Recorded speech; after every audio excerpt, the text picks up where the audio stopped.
Adam, I'm going to start where I shouldn't even start with this interview and get your reaction.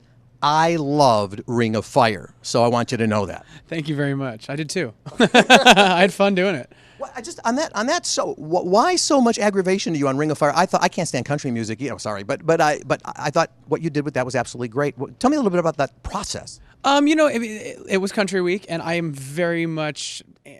not a country fan. I don't really listen to country music. It's not my thing. I don't know a lot of it.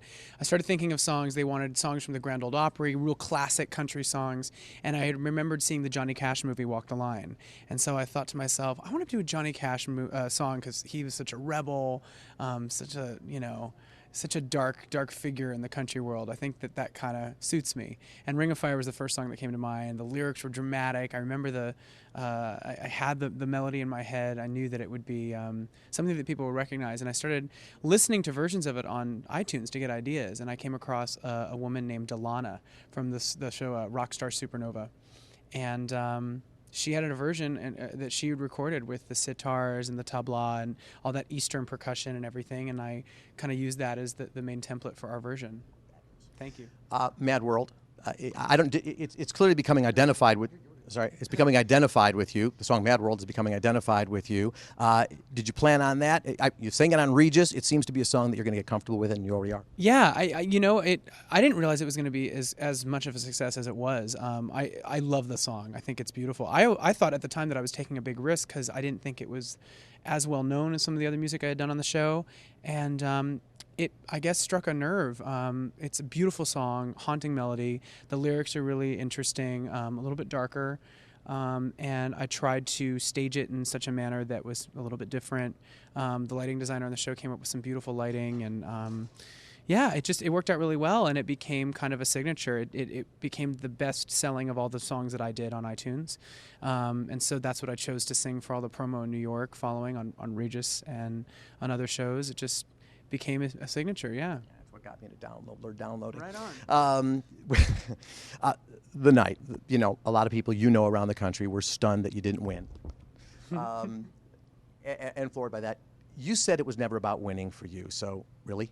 Yeah, no, I auditioned for this show to create opportunities and to have an experience, and those two goals were met. I said to myself, I just want to stay on the show as long as possible to sing as many songs as I can for America, and I was granted that. I stayed on until the final show, and the finale was such an adventure. We got to Chris and I both got to sing with huge names in music. I got to sing with Kiss. I got to sing with Queen. I was honored. At that point, after we sang the finale show, I just kind of thought, first place, runner-up, it doesn't really matter at this point. I think that doors have been opened now. People know who I am, and hopefully I have a career ahead of me. And that was why I auditioned. The hair.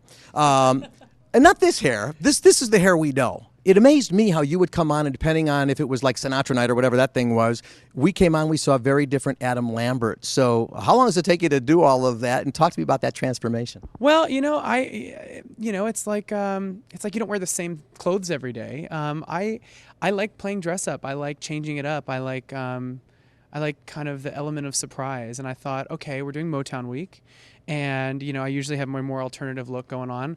It's not really going to suit a Motown song. I want my visual presentation to suit the song I'm singing. So I wore a suit and decided to comb my hair accordingly in like a retro style. And it got a big reaction, which is fun. You know what I mean? People don't wear their hair every day the same. Some of us don't have an option. Here to kind of mess with, so I figured, I told the hair department, it is real, though, play. Right? Oh yeah, it's real. As we watch it, of course, every number is so individually tailored and stuff. You take risks in the show. You took risks. You came out in Rolling Stone magazine, and you're all about taking risks. Are you saying to the world, here I am, love me or leave me? Yeah, pretty much. Yeah, if you like it, thank you. Keep supporting it, I hope. If you're not into it, peace out. There's nothing else I can say. There's a part of me as an entertainer that wants to please people, but you can't please everybody. And I like very specific types of music and types of performing and ways of dressing, and I live a specific lifestyle, and take it or leave it. The internet stuff, all the craziness that goes on around you and all of that. And I know you have to ignore all of it. That comes with the territory. But do you even pay attention to any of that, or are you doing your thing and just doing your music? I do pay attention to it. I don't let it affect me personally. I kind of try to let it roll off my back. A lot of times I get a kick out of it.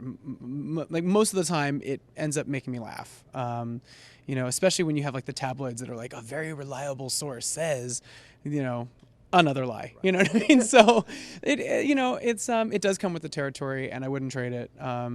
It proves itself very entertaining, and yeah, I just kind of let it happen. I know Broadway's in your background. I know that's not what you're about, but you've done Wicked and all that. So one day, as the career develops, do you ever go back to it? Do you do that again, or is it just behind you? It's a possibility. I could go back into theater, the Broadway direction. Right now, obviously, I want to focus on being a recording artist, putting out this record, making music videos, maybe touring some more.